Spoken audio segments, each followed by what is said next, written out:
para hadirin dan hadirat sekalian yang kami hormati, dan juga segenap pendengar serta pemirsa yang mudah-mudahan senantiasa dirahmati oleh Allah Azza wa Jalla.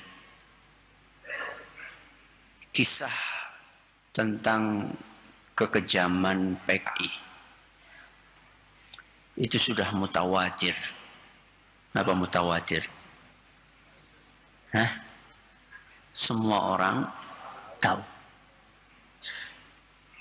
Menutup-nutupi kebengisan mereka itu seperti menutup-nutupi matahari di siang bolong. Sepintar-pintar orang menutupi bangkai, pasti akan tercium pula bau busuknya. Dari tanggal 18 sampai 30 September. Tanggal pinten? 18 sampai 30 September 1948.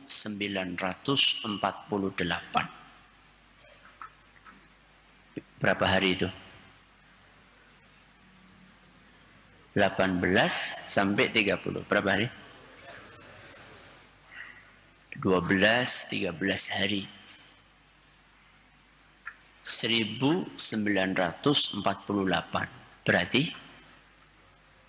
3 tahun setelah Indonesia merdeka. Mereka menduduki Madiun.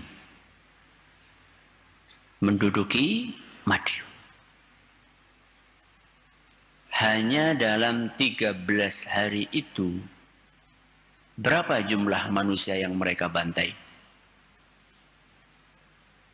Hanya dalam berapa? 13 hari. 1920 orang. Hanya dalam berapa hari? 13 hari. Dan itu baru korban di Madiun. Padahal korban PKI itu apa cuma di Madiun? Enggak. Ya. Di Solo ada, di Klaten ada, di Kediri ada, di Banyuwangi ada. Dan masih banyak tempat-tempat yang lainnya di Jakarta. Para jenderal yang dimasukkan kemana? Ke lubang buaya.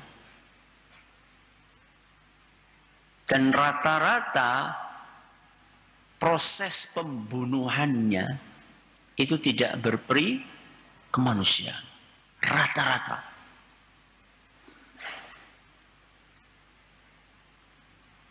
Ada yang dipenjara dulu sekian belas hari nggak dikasih makan. Sekali dikasih makan, makanannya diisi dengan racun.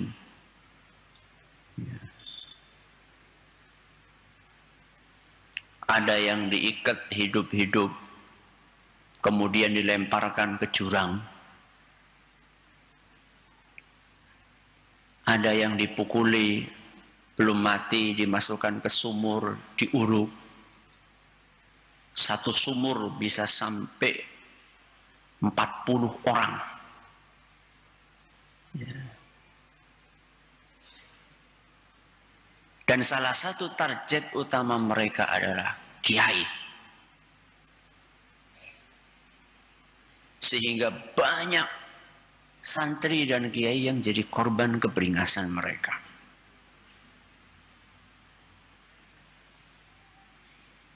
Habis subuh diserbu masjid atau musola. Ya. Semua yang lagi habis subuh itu lagi zikir, ditangkepi. Buku-buku agama diambil, Quran dibuangi, diinjek-injek. Itulah kebengisan orang-orang PKI. Yang jadi pertanyaan, para pelaku perbuatan tersebut ketika membunuhi orang-orang yang tidak berdosa, merampok harta rakyat, yang namanya menyekap orang itu kan perlu dijaga. Ya atau tidak? Yang jaga itu kan butuh makan. Nah, apa yang dilakukan? Sapi, kerbau milik warga dirampoki. Kemudian disembelih setiap hari bikin pesta. Sedangkan yang di penjara nggak dikasih makan.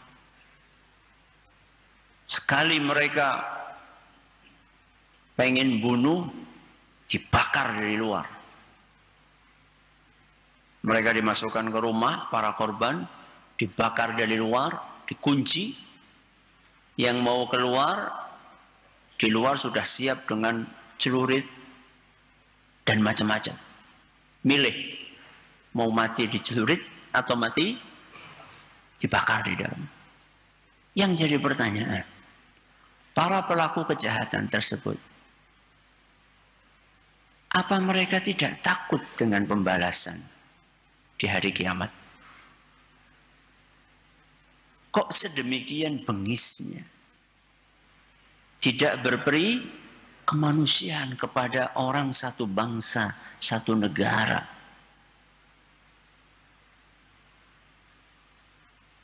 Apakah mereka tidak takut dengan surga, dengan neraka, dengan pembalasan yang Allah sediakan di akhirat? Justru masalahnya di sini. Bagaimana mereka takut dengan hari pembalasan sedangkan mereka tidak percaya dengan adanya hari pembalasan. Itu yang jadi masalah. Jangankan percaya hari pembalasan. Wong Tuhan aja nggak percaya kok. Allah mereka nggak percaya. Tuhan aja nggak percaya, apalagi Allah.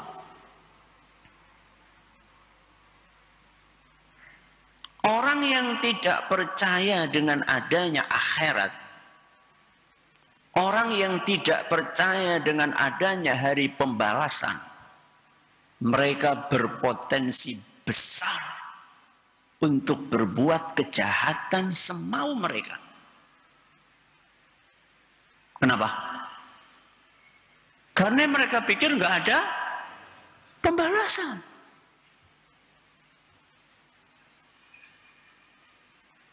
Kepercayaan kita, keyakinan kita dengan adanya hari pembalasan, itu salah satu rem yang sangat pakem.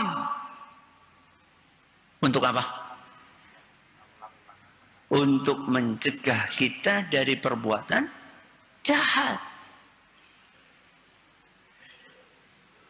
Sehingga banyak hadis-hadis Nabi Sallallahu Alaihi Wasallam yang isinya motivasi untuk melakukan kebajikan atau peringatan dari perbuatan jahat. Banyak sekali hadis-hadis Nabi SAW yang isinya motivasi kebaikan atau ancaman untuk melakukan kejahatan. Banyak sekali hadis-hadis Nabi yang isinya ini diawali dengan man kana yu'minu billahi wal yaumil akhir. Barang siapa yang beriman kepada Allah dan hari akhir. Awalnya itu. Barang siapa yang beriman kepada Allah dan hari akhir, fala yu'zi jarahu. Kalau ente yakin dengan adanya Allah dan hari kiamat, jangan menyakiti tetangga. Hadis riwayat Muslim. Maaf, hadis riwayat Bukhari. Motivasi kita untuk tidak menyakiti tetangga adalah satu, karena kita yakin Allah. Yang kedua, yakin adanya hari kiamat. Sekarang coba saya tanya sama jenengan. Percaya hari kiamat, rukun iman atau bukan?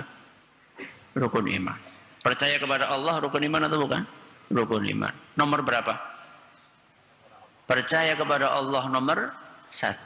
Percaya dengan hari kiamat nomor 5. Kenapa kok yang diambil 1 dan 5, bukan 1 dan 2, 1 dan 3, 1 dan 4? Kok ujuk-ujuk 1, 5? Barang siapa beriman dengan rukun yang pertama dan rukun yang kelima. Kata para ulama, karena keimanan kita dengan adanya hari pembalasan, ini adalah salah satu rem kita agar tidak berbuat semena-mena. Sapa nandur, bakal ngunduh. Orang nandur, ya orang ngunduh. Kecuali nyolong. Orang nandur pelem, ngunduh apa? Pelem. Kecuali nyolong atau jaluk atau tuku.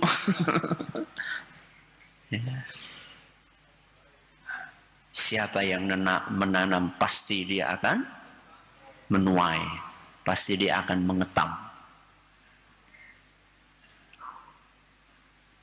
Makanya jamaah yang kami hormati, Rasulullah Sallallahu Alaihi Wasallam beliau memulai dakwahnya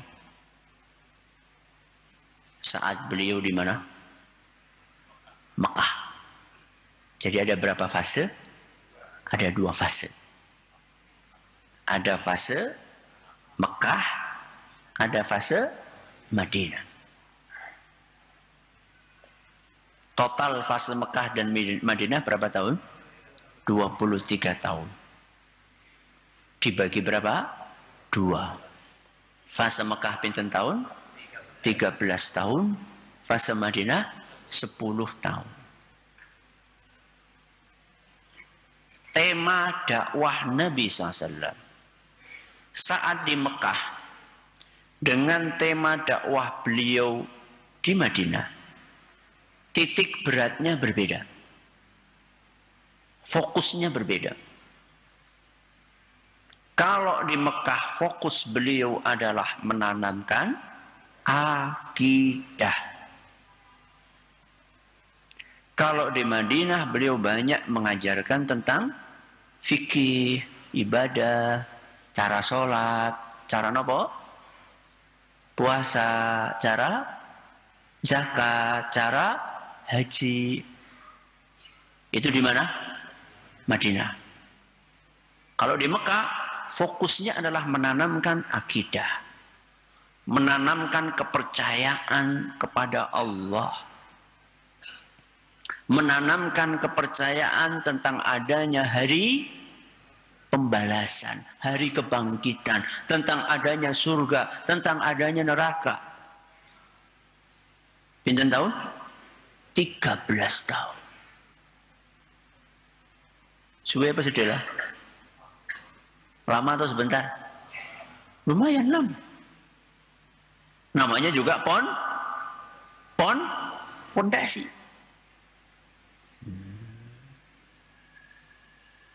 Hal itu dikisahkan oleh saksi hidup perjalanan dakwah Nabi sallallahu alaihi wasallam, ibunda kita Ummul Mukminin Aisyah radhiyallahu anha.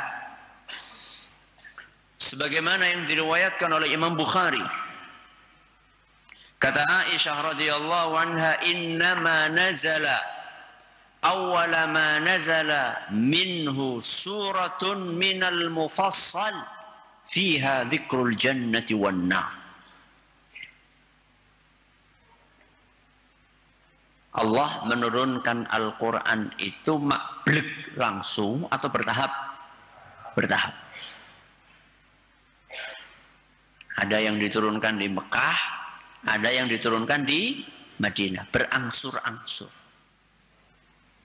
Aisyah radhiyallahu anha menceritakan kepada kita bahwa surat-surat ayat-ayat Al-Quran yang diturunkan di Mekah itu isinya apa? Beliau bercerita, fiha dzikrul jannati wan nar. Banyak dari ayat-ayat dan surat-surat tersebut intinya menumbuhkan keyakinan tentang adanya surga dan neraka. Surga adalah balasan untuk orang yang beriman. Neraka adalah balasan untuk orang yang tidak beriman. Hari pembalasan. Itu fokus Nabi SAW di Mekah. Yang namanya merubah keyakinan itu gampang nopo angel? Susah nopo gampang? Susah.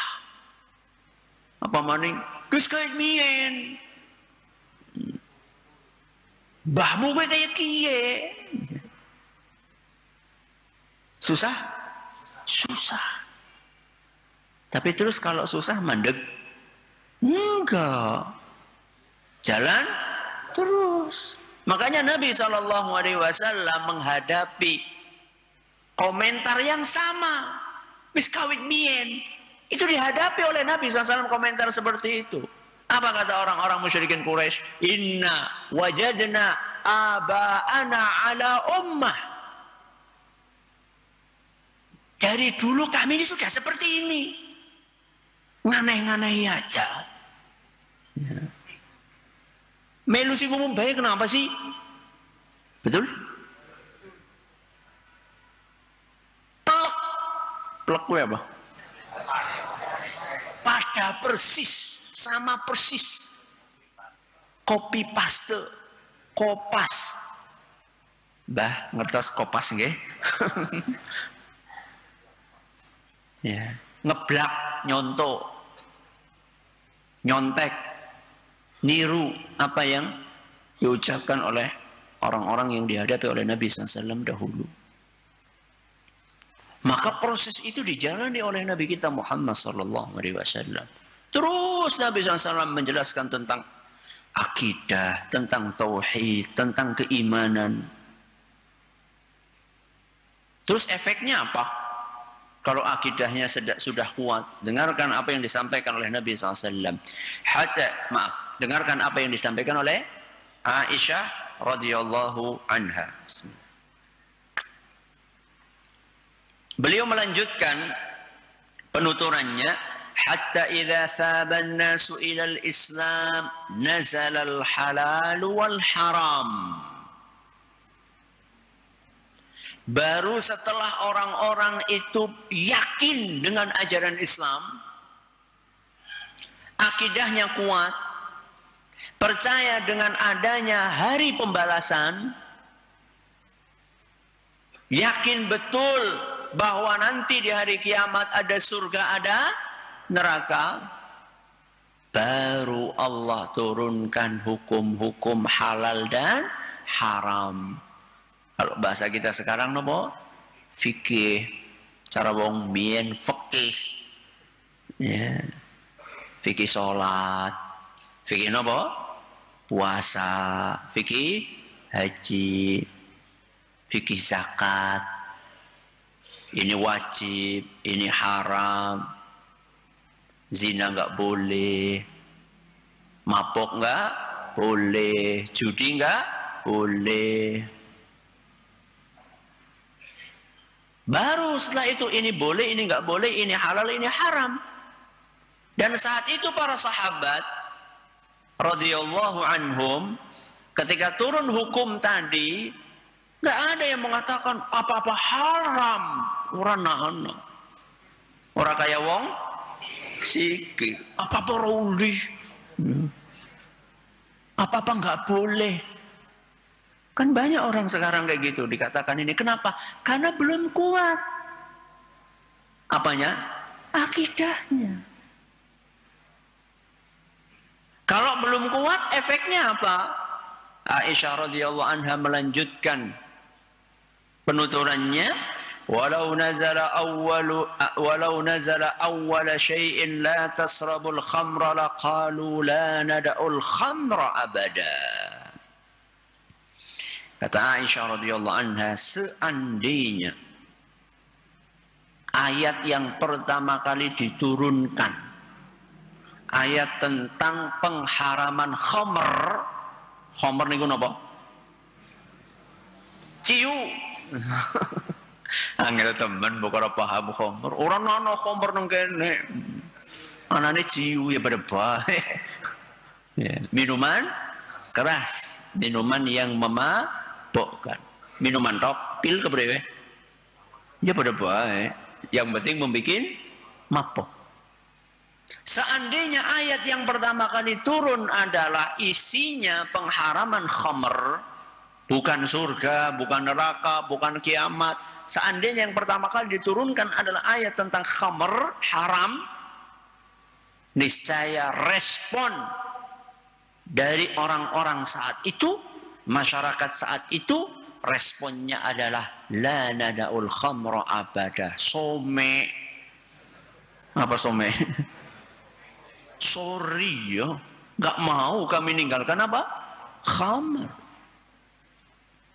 Kenapa? Mismuyud. Apa nguyud? Sudah mendarah daging, sudah mengakar. Meninggalkan sesuatu yang sudah mengakar itu gampang apa susah? Susah. Jajal takut sing pada udut. Nanti seperti ini bukan sing ada sing pada udut. Ya. Tapi alhamdulillah gelem ngaji ora kapok. Bolak balik diomongi, alhamdulillah sih gelem ngaji. Daripada wis udut ora gelem ngaji. Tapi bukan alasan sudah mendarah daging Ustaz. Bukan alasan. Ya. Ya. Maka Nabi SAW ketika Allah perintahkan untuk menyampaikan haramnya khamr, langsung mereka tinggalkan. Kenapa? Karena pondasinya sudah kuat. Kalau pondasi sudah kuat, bangunan apapun yang dibangun di atasnya itu akan berdiri dengan kokoh. Makanya bangunan apapun itu dimulai dari pondasi. Mana ada orang bangun apa dulu? Atap dulu dah. Kalau seandainya ada orang bangun atap dulu atau tembok dulu tanpa pondasi, pasti itu bangunan nantinya akan roboh. Mudah sekali robohnya. Atau pondasi ada tapi nggak kuat, gampang roboh. Makanya kan akeh jembatan ambruk lebih dibangun wis ambruk. Ya. Karena campurannya orang pas. Mongkudune pira sih?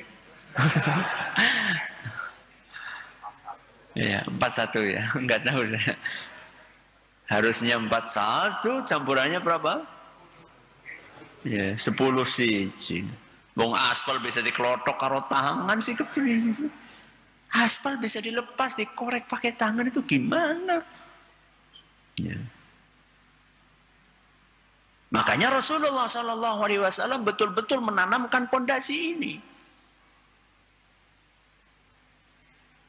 Terus apa hubungannya Ustaz sama surat At-Tariq? Salah satu inti pembahasan dalam surat At-Tariq adalah penegasan tentang adanya hari pembalasan. Tentang adanya hari kebangkitan. Itu salah satu poin pokok yang dikandung dalam surat At-Tariq yang akan kita pelajari. Sehingga surat At-Tariq niku makkiyah napa madaniyah? Makkiyah. Ulama sepakat ijma. Ulama ijma bahwa surat At-Tariq itu makkiyah. Apa artinya makkiyah? Diturunkan sebelum Nabi SAW hijrah dari Mekah ke Madinah. Coba apa ayat yang isinya tentang adanya hari kebangkitan? Wal yanzuril insanu mimma khuliqa. Terus khuliqa mimma dafiq yakhruju min bainis sulbi wat tara'ib innahu ala raj'ihi laqadir. Ayat pinten niku? 5 sampai 8. Yang tentang hari pembalasan itu di ayat yang ke-8. Innahu ala raj'ihi laqadir. Sungguh Allah subhanahu wa ta'ala mampu untuk mengembalikan lagi mereka. Mengembalikan itu maksudnya apa? Menghidupkan lagi. Setelah kematian. Innahu ala raj'ihi laqadir. Qadir niku mampu. Ayat 5-nya apa? Falyanzuril insanu mimma khuliq. Hendaklah manusia itu berfikir. Hendaklah manusia itu merenung mimma khuliq. Dari apa dia diciptakan? Jawabannya mimma'in dafiq. Manusia itu diciptakan dari air yang terpancar. Maksudnya apa? Air mani. Yakhruju min bainis sulbi wat tara'ib.